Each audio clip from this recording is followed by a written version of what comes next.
Today's promotion is going to be the Charity Play of the Week selection, and I've got all the details coming up in just a moment, plus my opinions on tonight's Carolina-Philadelphia Monday night contest. But first, before we get to all that and who's hot and who's not, let me just quickly go back in time to yesterday's game between Atlanta and Tampa Bay. You know, and I've discussed this many times to you guys. I think one of the biggest misconceptions out there is, you know, the final line in the game. When we're talking about the final point spread that you see in Vegas, you see offshore prior to the game, people judging a game, whether they won or lost in terms of a handicapper's performance on the final line. Nobody bets the final line. It's just a fallacy. Nobody bets the final line.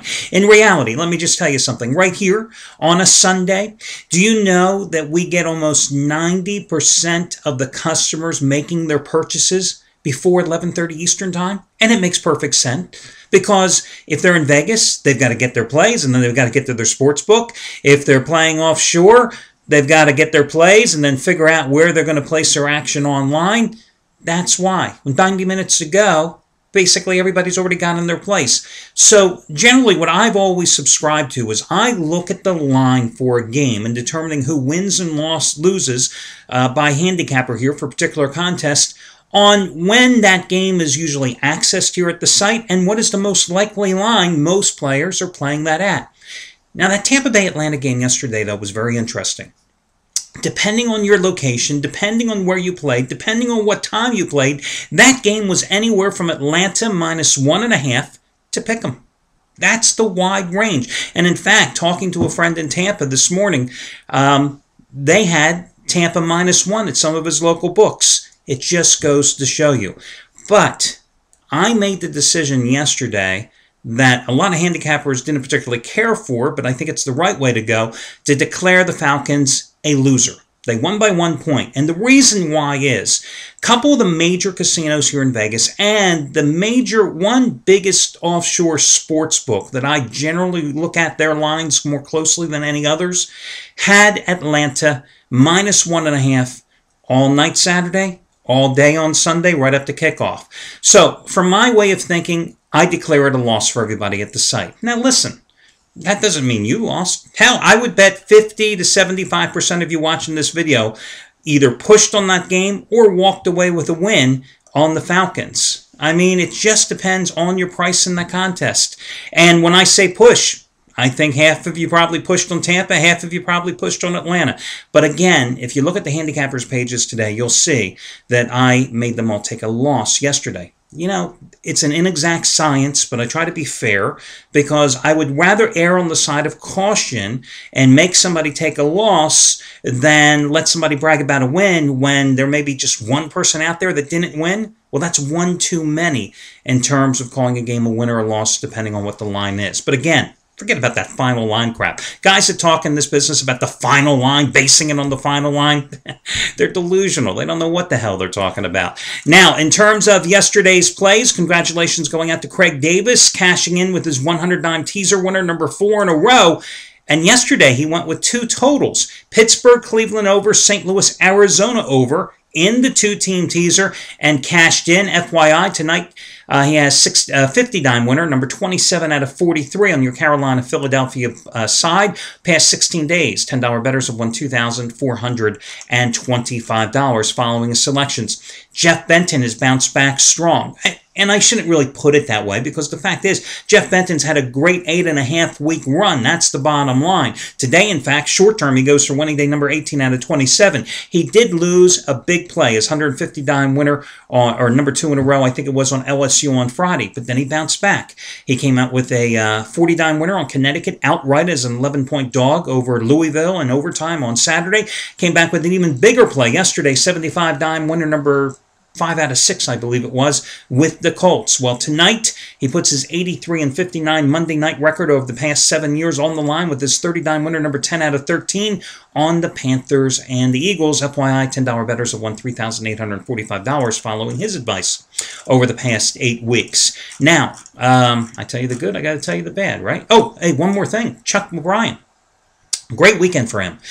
3 straight 69 football winners. Patriots over the Jets on Thanksgiving. Middle Tennessee State over Troy on Saturday. Yesterday, Colts over the Bills. Tonight, a play that's even bigger. In fact, it's his biggest Monday night play of the season, his biggest play of the year, period, in the NFL.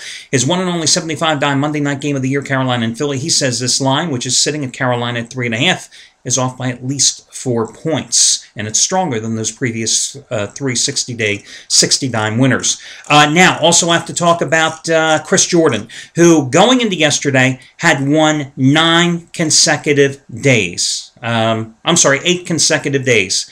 He was seeking a 3rd consecutive 1,000-star winner in the NFL. 1,000-star winner number 9 out of 12 overall.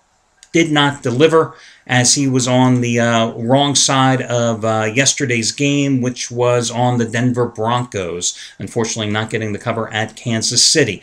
But still, the past 9 days, $1 bettors have won $2,800. And in the week of Thanksgiving, over the past 8 years, those $1 bettors are still up $15,750. And FYI, tonight he has 300-star winner number 7 in a row, but he turns to basketball, where it's on East Carolina and Georgia State. Also, Shawn Michaels yesterday was seeking a 4th consecutive 100-dime winner in the past 2 weeks. He came up on the short end of the stick as he failed to deliver, on New Orleans yesterday. So, with all that being said, let me get to your Charity Play of the Week promotion because, guys, as far as this Carolina-Philadelphia game goes, I've had something that I've always adhered to when it comes to gambling, and it is this, very simply. Never put good money on bad teams. And tonight, you've got 2 bad teams. And that leads to unpredictability, and that leads to point spread disasters as far as I am concerned. Now, listen, I didn't think that was the case last week with San Francisco and Chicago, but tonight, absolutely. I hate this game. Absolutely hate the game. I'm going to tell you why about the game in just a moment. But instead, of course, yesterday, I capped a very strong weekend. It started with Saturday's 15-dime total of the year. Arizona State over the total. Continued on... that was Friday. And then on Saturday, I hit my biggest play of the year, 30-dime play, which matches the highest rated college football release of my career, as I scored with Fresno State in a 48-15 rout of Air Force. And then yesterday, another football winner, 5-dime play, this time on the Indianapolis Colts, now 5-1, straight up in ATS at home this season, stopping the Buffalo Bills. Today, winning day number 4 in a row, I think the best bet is in the NBA, guys. I've got a team that's coming off a loss that I think will roll by at least 15 points or more tonight, and it's a Charity Play of the Week selection because I like that play that much this evening. Now listen, if you were to buy the play from me, it would cost you $60. Instead, you can get it for free simply by using this coupon code NBA60, NBA60. Now remember, the Charity Play of the Week promotion is simply this. So since last March when I started the program, I give you a play for free. If it wins the following day, right under the video report here, I'm going to go ahead and put down the information regarding a particular organization, a particular family, somebody that needs some type of financial assistance in a time of need. And I will ask you on the honor system to make a donation since you got the play for free. It's something that I believe creates there is greater good in this gambling thing we do. It creates a little positive karma, something we can all use when it comes to gambling. And it's the right thing to do. And we've created, me and you, have created quite a community doing the Charity Play of the Week promotions, and you have helped so many people on the way.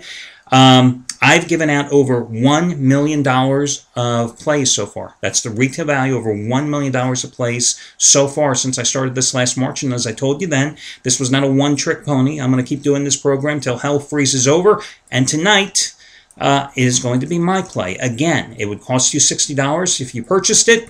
You can get it for free. Go to my page, click on the Buy Now button, put it in your shopping cart, use this coupon code where prompted, NBA60, NBA60. That will take the $60 purchase price away, give you a net total cost of $0. It's on tonight's NBA card. Good luck to you, and I hope I win this game for you all and for whatever charity we have in store for tomorrow.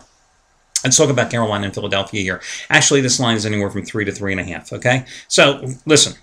If you're playing this game, whatever way you're playing this game tonight, guys, if you don't buy the half point up or down, you are absolutely crazy. I'm not going to preach and sermonize you. I've told you so many times why it's the right way to do it. But here's the bottom line.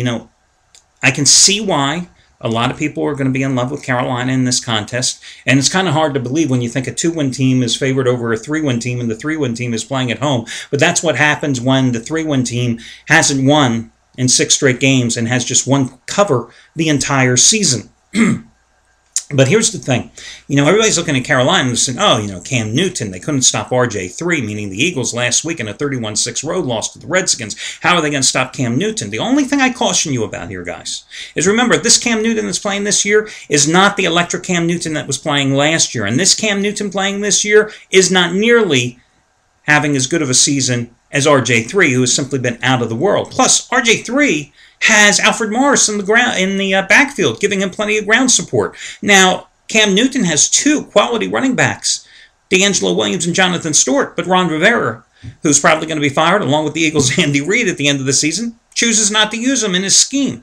So it kind of neutralizes the advantage that Carolina would seemingly have tonight against a Philadelphia rushing defense that has been just pathetic here of late, allowing opposing running backs to average 4.6 yards per carry the last 4 games. The other thing that, I'm looking at this game tonight is Carolina, to win this game, has got to be able to get the ball downfield. Now, Newton is such an erratic passer this season. His consistency simply isn't there. Now, the Eagles' pass rush has been non-existent, okay? So he should have time in the pocket. He should be able to pick apart that lousy Eagles secondary. 2 awful safeties, guys that should be bench warmers, Kurt Coleman and Nate Allen. The cornerbacks, high-priced, big names, haven't delivered as well. But then again, they're left there on an island by themselves because the pass rush that led the NFL in sacks last year with 50 doesn't have any this year. Or, I'm sorry, doesn't have any. What am I saying? Just hasn't delivered this year. I think they have 17 sacks on the season, so it's a joke. The other thing you look at this game is turnovers. Well, the Eagles' defense doesn't create any takeaways, okay? It just doesn't do it. In fact, Eagles have 4 takeaways in their last 8 games. Flip side of the coin, though, is Carolina has the 7th most giveaways in the league this year with 18. Eagles are going with the rookie quarterback, Nick Foles, making his 2nd start, okay? Now, he played a hell of a lot in preseason, but didn't make his debut till last week, thrust into the lineup against Washington. He was running for his life. Jesus, he threw up the ball, I think, 46 times in that contest, okay? Here's the thing. 2nd starts for quarterbacks generally go a little better. And when that 2nd start's at home, I can see the Eagles certainly performing better in this game. Now, before I tell you my pick on this game, let me forewarn you, the same guy, yours truly, that just went 5-2 with his free picks in football, college, and pro this weekend, last Sunday, thought the Eagles were a good free choice at Washington. How did that turn out, huh? I lean a little toward Carolina, guys. When I say a little, I don't know how close I can squeeze my fingers together, okay? Lean a little toward Carolina. Again, bad money, good money, bad teams. As far as I'm concerned, I think the game sucks. I don't see any reason to bet this game. I think it's too hard to call, just like yesterday's game between the Falcons and the Buccaneers, yesterday's game between the 49ers and the Saints. Too hard for me to call. I'll pass. I think the best bet is in the NBA. I thought maybe also giving you a free pick on the Memphis Grizzlies here as well, but, even though Cleveland doesn't have Kyrie Irving, even though they're struggling, the one thing that Cleveland has is a lot of players that can come off the bench and score some points, where Memphis will dominate the boards, and they just don't get a lot of backcourt scoring. They don't have a lot of bench scoring with O.J. Mayo traded in the offseason. So to lay that big number with Memphis, I was a little leery. So instead, my pick here, and I caution you once more, it's a weak selection. I lean toward Carolina. Hey, but bottom line is, you're going to get the charity play of the week from me. You're going to get my best bet for free. So who the hell cares about the free pick? Go get it. NBA60 is the code. Good luck. Talk to you again tomorrow.